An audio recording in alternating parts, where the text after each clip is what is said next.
Good morning students, welcome to YouTube channel Sawan sir English. हम रीट 2022 की तैयारी में इंग्लिश सेकंड लैंग्वेज के बारे में पढ़ रहे हैं और उसमें हमारा टॉपिक चल रहा है सब्जेक्ट वर्ब कॉनकॉर्ड। ये सब्जेक्ट वर्ब कॉनकॉर्ड की नेक्स्ट क्लास है।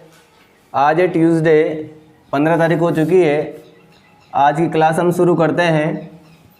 देखिए, कल की क्लास आपने पढ़ी होगी। कल की क्लास में हमने सब्जेक्ट वर्ब कॉनकॉर्ड पे वीडियो तैयार किया था। उसमें हमने चर्चा करी थी सम ऑल के बारे में। सम के साथ क्या स्थिति रहती है, ऑल के साथ क्या स्थिति रहती है, उसी के बाद आज हम नेक्स्ट क्लास में आते हैं। नेक्स्ट क्लास है जिसमें हम इसको रूल के माध्यम से पढ़ रहे हैं। आपको पता है रूल के माध्यम से पढ़ रहे हैं, तो आज रूल नंबर 12 का नंबर है। देखो इसमें क्या होता है, इसमें हम पढ़ेंगे कि मैनी ऑफ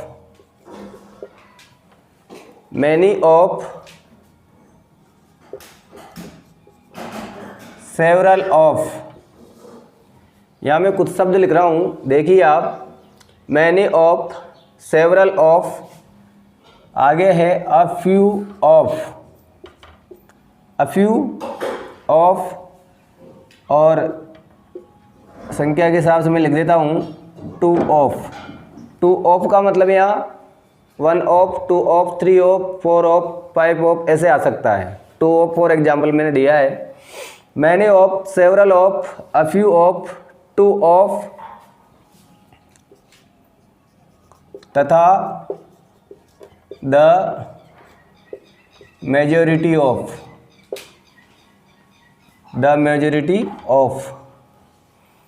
यहाँ जो शब्द मैंने लिखे हैं, मेजॉरिटी ऑफ के बाद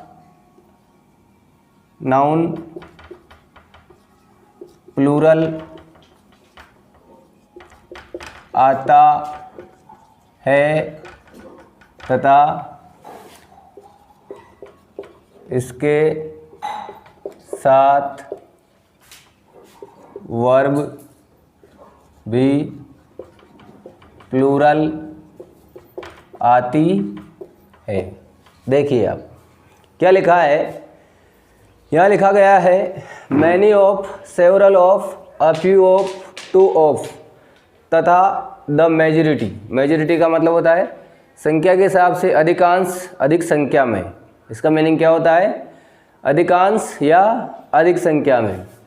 तो देखो मैनी ऑफ, सेवरल ऑफ और मेजॉरिटी का मतलब एक तरह से ग्रुप भी होता है। मेजॉरिटी का अर्थ क्या होता है, ग्रुप होता है। तो देखिए many of, several of, a few of, आप जानते हैं मैनी अनेक, सेवरल अनेक, अ फ्यू कुछ, 2 2, द मेजॉरिटी समूह, अधिकांश, अधिक संख्या में। ऑफ के बाद, इनके बाद जो नाउन आएगा वो क्या आएगा, प्लूरल आएगा। नाउन कौन सा आता है, प्लूरल आता है, और इसके साथ वर्ब भी प्लूरल आती है। इसके साथ वर्ब भी प्लूरल आती है। देखिए फॉर एग्जाम्पल, देखिए many of the girls, many of the girls are tall. देखिए पहले हमने लगाया, यहाँ लिखा हुआ है मैनी ऑफ। हम बात कर रहे हैं मैनी ऑफ के बाद आने वाला नाउन क्या होता है, प्लूरल होता है। तो मैनी ऑफ के बाद जो नाउन आ रहा है गर्ल्स, वो अपने आप में क्या है, प्लूरल है। तो फिर इसके साथ जो वर्ब फॉलोइंग करेगी वो कौन सी होगी, वो भी प्लूरल वर्ब होगी। कहने का अर्थ है ये मैंने जितने भी इधर शब्द लिखे हैं, इन सब शब्दों के बाद जो आने वाला नाउन है वो प्लूरल नाउन होगा, और इसके बाद आने वाले जो वर्ब है वो भी कौन सी वर्ब होगी, प्लूरल वर्ब होगी। तो देखिए पहला जो एग्जाम्पल अपने लिखा है many of the girls are tall, तो मैनी ऑफ के बाद आने वाला जो नाउन क्या है, प्लूरल है, और उसके बाद आने वाले वर्ब भी क्या है, प्लूरल है। नेक्स्ट एग्जाम्पल देखते हैं।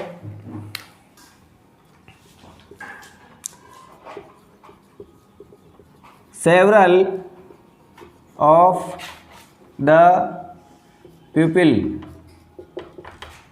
are ill. Plural. Several of the peoples, हम यहाँ देख रहे हैं कि सेवरल ऑफ जो है उसके बाद आने वाला नाउन क्या है, प्लूरल है, और उसके बाद आने वाले जो वर्ब है, हेल्पिंग वर्ब या मेन वर्ब, वो भी क्या है, प्लूरल है। तो आपने देखा मैनी ऑफ सेवरल ऑफ के बाद आने वाला जो नाउन क्या है वो प्लूरल है, और उसके बाद आने वाली वर्ब भी क्या है, प्लूरल है। थर्ड सेंटेंस एग्जाम्पल के रूप में देखिए आप, देखिए 6, हमने 6 लिख दिया, वहाँ 2 लिखा हुआ है, 2 भी लिख सकते हैं।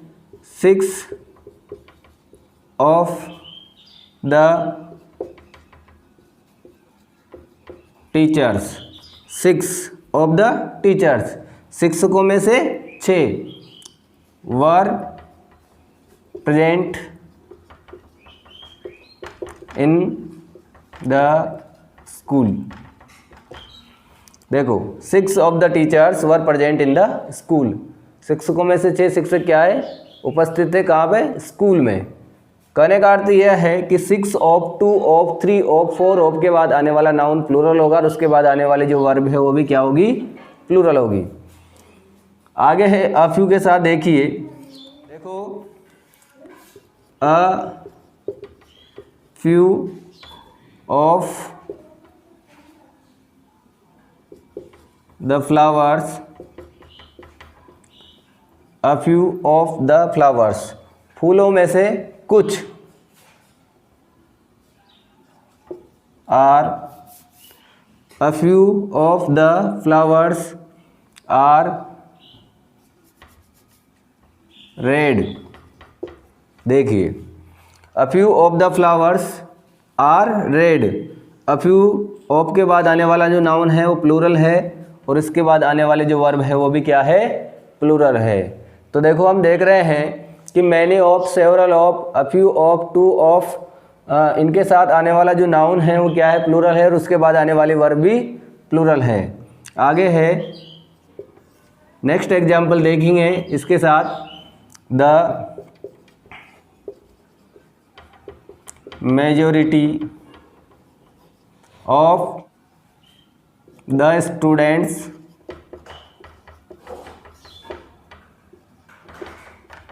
हैव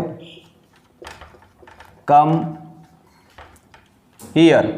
देखो क्या है, the majority of the students, majority समूह किसका, स्टूडेंट्स का, विद्यार्थियों का जो समूह है मेजॉरिटी है, मतलब अधिक संख्या में या अधिकांश लोग हैव कम हियर, यहाँ आ चुके हैं।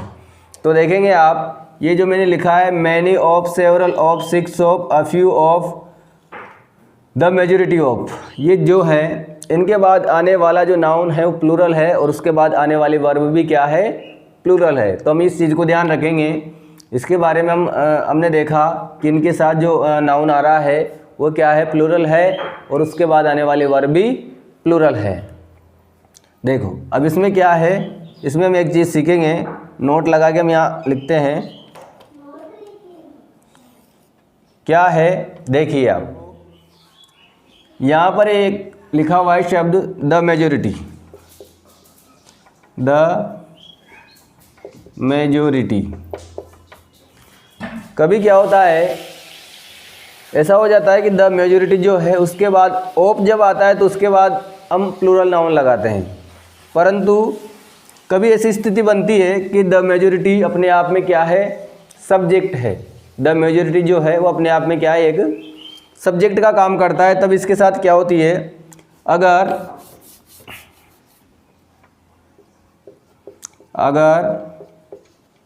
द मेजॉरिटी, इसका मतलब होता है अधिकांश, यहाँ पर इसका अर्थ क्या निकलता है, अधिकांश या अधिक संख्या में, अधिकांश या अधिक संख्या में। अगर द मेजॉरिटी का प्रयोग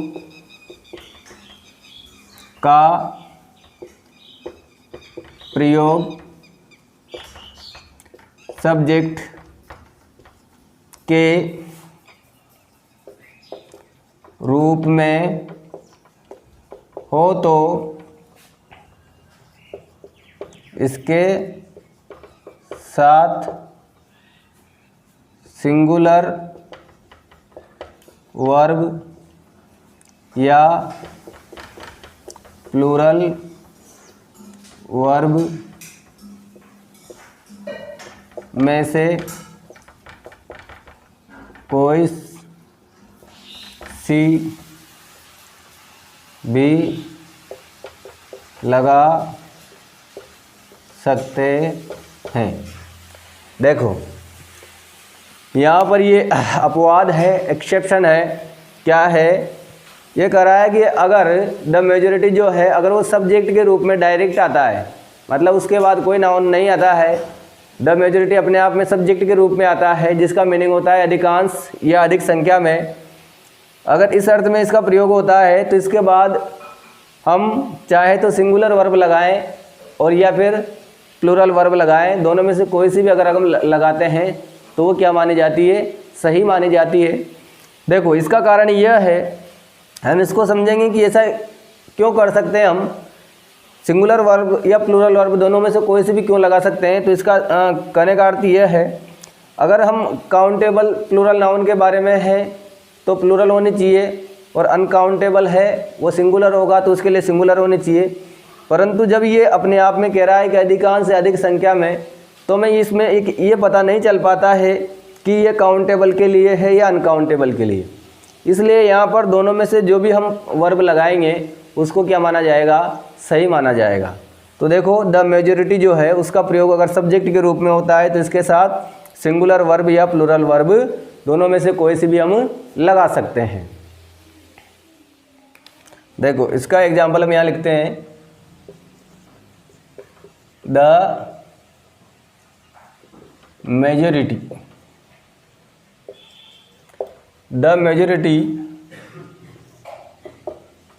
in the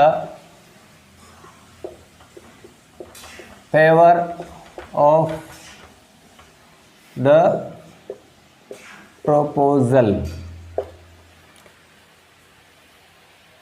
प्रोपोजल आप जानते हैं प्रस्ताव होता है।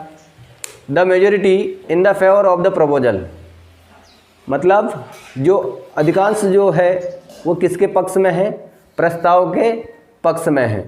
तो द मेजॉरिटी अपने आप में क्या है? सब्जेक्ट है, और इसके साथ आने वाली जो वर्ब है वो हम ये बी की कह रहा है भाई बी में से लगाना है, तो हम यहाँ इज और आर दोनों लिख सकते हैं, और वाज और वर दोनों लिख सकते हैं। दोनों में से कोई से भी एक लिख सकते हैं। मतलब हम वाज लिखेंगे तो भी चलेगा और वर लिखेंगे तो भी चलेगा, क्योंकि ये दोनों सही है। ये क्या है? अपवाद है। और इंग्लिश में से प्रत्येक टॉपिक में कुछ न कुछ अपवाद होते हैं, तो इसमें जो सब्जेक्ट वर्ब कॉनकॉर्ड हम पढ़ रहे हैं इसमें एक अपवाद है। मैंने आपको बताया अभी कि द मेजॉरिटी जो है उसके बाद अगर कोई नाउन नहीं है तो वो क्या है? अपने साथ लेने वाली जो वर्ब है वो सिंगुलर भी लेता है और प्लूरल भी लेता है, दोनों में से कोई सी भी ले लेता है। इसका एक क्राइटेरिया है। अब इसमें हमने अभी पढ़ा है किसके बारे में? Several of, many of, a few of, two of, the majority of. उसके बाद आने वाला जो नाउन है वो प्लूरल है, और उसके बाद आने वाली वर्ब भी प्लूरल है। उसके बाद हमने देखा द मेजॉरिटी है, अगर सब्जेक्ट के रूप में आता है तो इसके साथ हम सिंगुलर वर्ब भी लगा सकते हैं और प्लूरल वर्ब भी लगा सकते हैं। अब नेक्स्ट पढ़ते हैं। नेक्स्ट है 13 नंबर पे हम पढ़ते हैं हाफ, HALF, इसको हाफ कहते हैं। हाफ का मतलब 1/2 हो जाता है, आधा हो जाता है। हाफ मतलब आधा। हाफ ऑफ, हाफ के साथ कौन सा प्रीपोजिशन जुड़ा हुआ है? ऑफ। हाफ ऑफ के बाद यदि, हाफ ऑफ के बाद यदि काउंटेबल नाउन आता है तो वह प्लूरल होता है तथा उसके साथ प्लूरल वर्ब लगाई जाती है। उसके साथ प्लूरल वर्ब लगाई जाती है। देखो समझो क्या है, आप ऑफ जो आ रहा है, हाफ ऑफ के बाद आने वाले जो नाउन है, अगर काउंटेबल आ रहा है, देखो आप ऑफ के बाद काउंटेबल भी आता है और अनकाउंटेबल भी आता है। बात कर रहा है ये किसकी, काउंटेबल की। अगर हाफ ऑफ के बाद काउंटेबल नाउन आ रहा है तो काउंटेबल जो नाउन होगा वो कौन सा होगा, प्लूरल होगा। अब जब वो काउंटेबल नाउन जो आ रहा है तो कौन सा होगा, प्लूरल होगा, बिल्कुल वो कौन सा होगा, प्लूरल होगा। और उसके बाद जो वर्ब आएगी वो भी कौन सी होगी, प्लूरल होगी। देखो देखिए एग्जाम्पल के तौर पे, हाफ ऑफ द मैंगोज, क्या लिखा है, half of the mangoes, half of the mangoes are good. Short example है, छोटे एग्जाम्पल से क्या है, किसी भी रूल को समझने में ज़्यादा परेशानी नहीं होती है। देखो आप, half of the mangoes are red, हम बात कर रहे हैं कि हाफ ऑफ अगर वाक्य की शुरुआत में आता है तो उसके बाद जो आने वाला नाउन अगर वो काउंटेबल है तो प्लूरल होगा, और उसके बाद आने वाली जो वर्ब है वो भी क्या होगी, प्लूरल होगी। तो देखिए हाफ ऑफ के बाद है द मैंगोज, और मैंगोज के बाद वर्ब कौन सी है, प्लूरल है, कौन सी, आर। देखो सेकेंड एग्जाम्पल है, half of the boys are here. देखो हाफ ऑफ जो है उसके बाद आने वाला जो नाउन है वो कौन सा है, काउंटेबल प्लूरल नाउन है, और उसके बाद आने वाले वर्ब भी क्या है, प्लूरल वर्ब है। तो देखो हमने देखा कि हाफ ऑफ के बाद यदि काउंटेबल नाउन आता है तो प्लूरल होता है, और उसके बाद आने वाली वर्ब भी प्लूरल होती है। अब इसमें भी देखो आप नोट लगा के हम सीखते हैं कि यदि हाफ ऑफ के बाद यदि हाफ ऑफ के बाद यदि अनकाउंटेबल, कौन सा, अनकाउंटेबल नाउन आता है तो वो क्या होता है, सिंगुलर होता है। आप जानते हैं ऑलरेडी, हाफ ऑफ के बाद यदि अनकाउंटेबल नाउन आता है तो वह सिंगुलर होता है तथा उसके साथ सिंगुलर वर्ब लगाई जाती है या आती है। उसके साथ कौन सी वर्ब आती है, सिंगुलर वर्ब आती है। देखो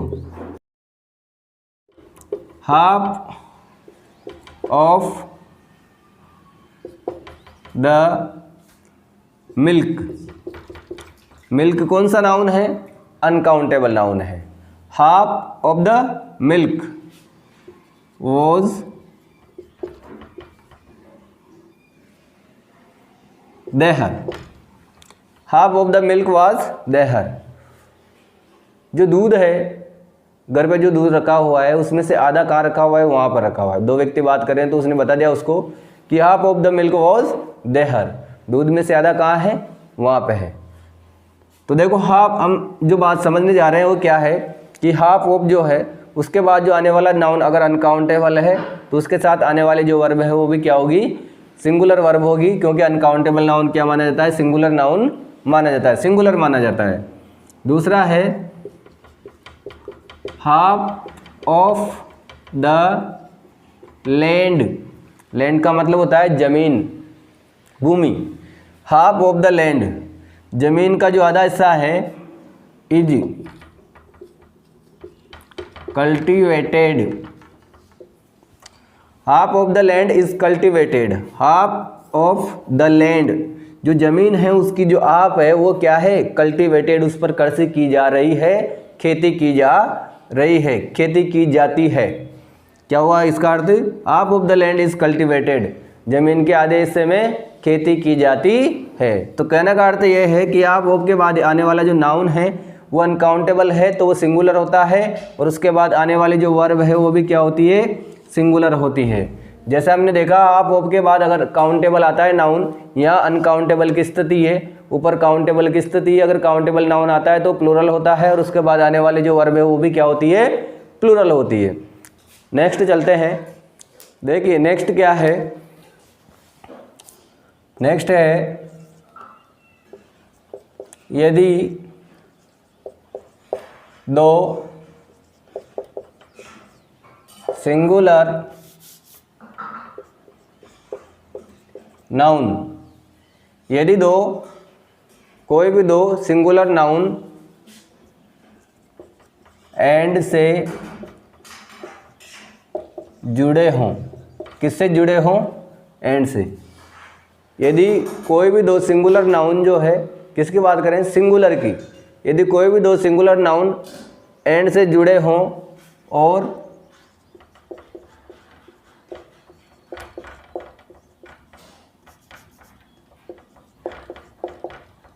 दोनों के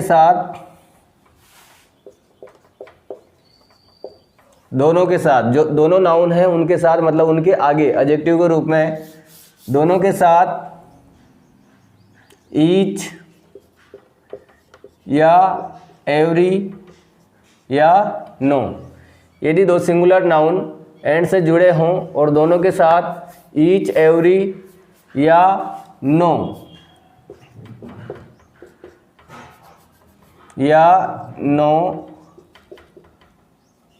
आए तो उनके साथ वर्ब सिंगुलर आती है। देखिए कोई भी दो सिंगुलर नाउन है वो एंड से जुड़े हुए हैं, और दोनों सिंगुलर नाउन के आगे या तो ईच लगा हुआ है, या एवरी लगा हुआ है, या नो लगा हुआ है, तो उसके बाद आने वाली जो वर्ब है वो क्या होती है, सिंगुलर होती है। देखेंगे एग्जाम्पल के रूप में, देखेंगे हम यहाँ every man and every women. देखो दो सिंगुलर नाउन मैन और वुमेन, ये सिंगुलर है। Every man and every women has equal rights. Every man and every women has equal rights. प्रत्येक आदमी और प्रत्येक महिला के क्या होता है, उनके अधिकार बराबर होते हैं, इक्वल होते हैं। हमने देखा सिंगुलर नाउन दोनों एंड से जुड़े हुए हैं, इनके पहले आने वाला जो एडजेक्टिव है, डिटरमिनर से, वो क्या है, इनके पहले एवरी लिखा हुआ है, मैन के पहले एवरी है, वुमेन के पहले एवरी है, दोनों एंड से जुड़े हुए हैं, तो इसके बाद आने वाले जो वर्ब है वो क्या है, सिंगुलर आती है। सेकंड एग्जाम्पल है, देखो each girl and each boy, each girl and each boy is ready now. Each girl and each boy is ready now. प्रत्येक लड़की और प्रत्येक लड़का तैयार है। कहने का अर्थ यह है कि दो सिंगुलर नाउन है, एंड से जुड़े हुए हैं, बिफोर इनके क्या आया है, ईच आया है, और इसके बाद आने वाली जो वर्ब है वो कौन सी है, सिंगुलर है। यही बात हम सीख रहे हैं।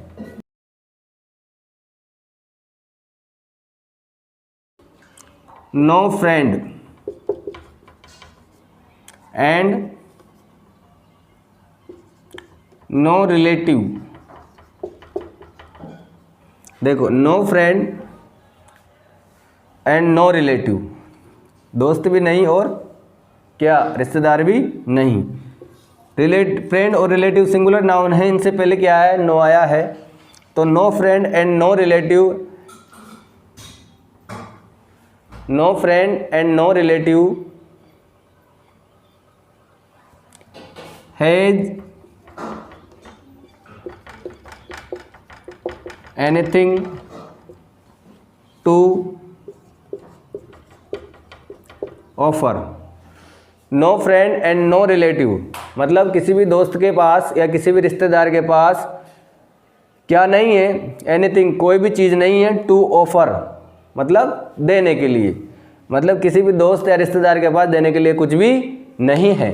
तो कहने का अर्थ यह है कि फ्रेंड और रिलेटिव सिंगुलर नाउन है जो एंड से जुड़े हुए हैं, दोनों के पहले नो आ रहा है तो इसके बाद आने वाली जो वर्ब है वो क्या होती है, सिंगुलर होती है। तो देखिए इस रूल में हमने देखा कि कोई भी दो सिंगुलर नाउन एंड से जुड़े हों और उनके पहले एवरी, ईच या नो आए तो उसके बाद आने वाली जो वर्ब है वो क्या होती है, सिंगुलर होती है। और उदाहरण के माध्यम से, एग्जाम्पल्स के माध्यम से हमने इसको क्लियर किया कि किस प्रकार से हम इस चीज़ का ध्यान रख सकते हैं, कैसे हम इसमें वर्ब सिंगुलर लगाते हैं। अब इसके आगे नेक्स्ट हम पढ़ते हैं 15 नंबर का रूल। देखिए 15 नंबर रूल में क्या है, देखेंगे मोस्ट तथा मोस्ट ऑफ के बाद अगर काउंटेबल नाउन है तो वह प्लूरल होता है तथा उसके साथ plural verb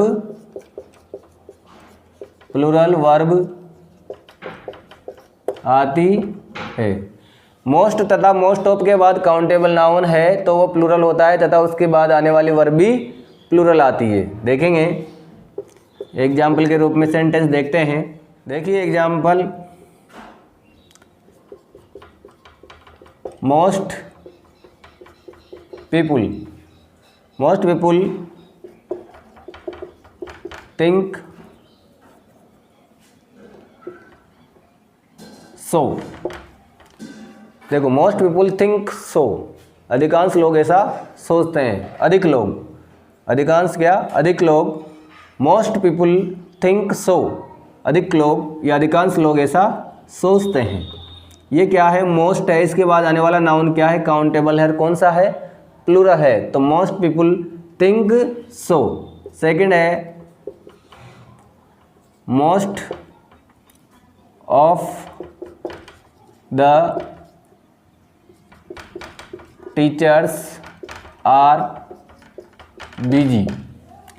most of the teachers are busy. देखो मोस्ट ऑफ, इसके बाद जो नाउन आया है वो कौन सा है, प्लूरल आया है, टीचर्स, और उसके बाद आने वाले जो वर्ब है वो भी क्या है, प्लूरल है, और ये थिंक जो है ये भी क्या है, प्लूरल है। आप जानते हैं कोई भी जो वर्ब होती है अपना जो बेस फॉर्म होता है वो अपने आप में प्लूरल होती है, यहाँ जैसा थिंक लिखा हुआ है, और ये जो लिखा है ये हेल्पिंग वर्ब है, most of the teachers are busy. तो most of the teachers are busy, helping verb be का फॉर्म है आर। थर्ड सेंटेंस है most of the boys have come. Most of the boys have come, अधिकांश बच्चे have come आ चुके हैं। तो most of के बाद जो नाउन है वो प्लूरल है और उसके बाद आने वाली वर्ब भी क्या है, प्लूरल है। प्रेजेंट परफेक्ट टेंस से आपको पता है। अब ये बात हुई देखो मोस्ट और मोस्ट ऑफ के बाद काउंटेबल नाउन की। अब आगे इसमें नोट लगा के हम देखते हैं वो काउंटेबल नाउन के बारे में हमने देखा। अब हम देखते हैं अनकाउंटेबल के बारे में। देखो क्या होता है, मोस्ट अगर आता है तो मोस्ट के बाद तो काउंटेबल प्लूरल नाउन आता है, परंतु मोस्ट ऑफ के बाद स्थिति अलग है। मोस्ट ऑफ के बाद अगर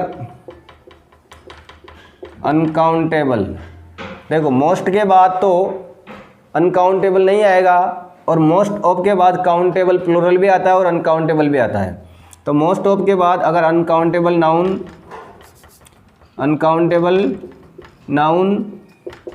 आता है तो वह सिंगुलर होता है तथा उसके साथ सिंगुलर वर्ब लगाते हैं। मोस्ट ऑफ के बाद अगर अनकाउंटेबल नाउन आता है तो वो अनकाउंटेबल नाउन सिंगुलर होता है और उसके बाद लगाने वाली जो वर्ब है वो कौन सी होती है, सिंगुलर होती है। देखो एग्जाम्पल से हम सीखते हैं। पहला है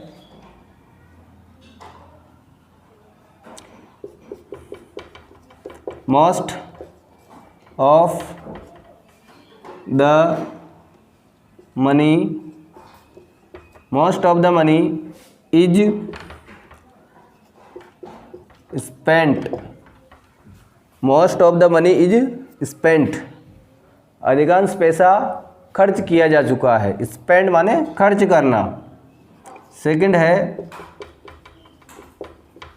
most of the sugar was dirty, dirty मतलब गंदी, खराब, जिसको हम कह सकते हैं यूजलेस भी कह सकते हैं। Most of the sugar was dirty मतलब अधिकांश मात्रा में जो शक्कर थी वो कैसी थी, डर्टी थी, गंदी थी। तो देखो मोस्ट ऑफ जो है उसके बाद आने वाला जो नाउन है वो सिंगुलर अनकाउंटेबल नाउन है जो सिंगुलर है, और इसके साथ आने वाले जो वर्ब है वो भी क्या है, सिंगुलर आती है। थर्ड है most of the time is lost, most of the time is lost, अधिकांश समय लॉस्ट हो गया है, खो गया है, मतलब ख़त्म हो गया है। तो मोस्ट ऑफ के बाद हमने देखा कि मोस्ट ऑफ के बाद जो है वो आने वाला जो नाउन है वो अनकाउंटेबल है, और इसी वजह से उसके बाद आने वाले जो वर्ब है वो भी क्या है, सिंगुलर हम लगाते हैं। तो देखो आज की क्लास में हमने देखा कि कैसे कैसे किस जगह किस प्रकार से हम सिंगुलर वर्ब का प्रयोग करते हैं और प्लूरल वर्ब का प्रयोग करते हैं। इसके बाद आप जब इस क्लास को स्टडी करेंगे, पढ़ेंगे, इसमें अगर कुछ आपको लगता है कि कुछ सुधार की ज़रूरत है तो आप हमें कमेंट करके अवश्य बताएं। आज की क्लास में इतना ही काफ़ी है। अब इसके आगे वाली जो बात है वो हम नेक्स्ट क्लास में करेंगे। तब तक के लिए आपको थैंक यू, बाय।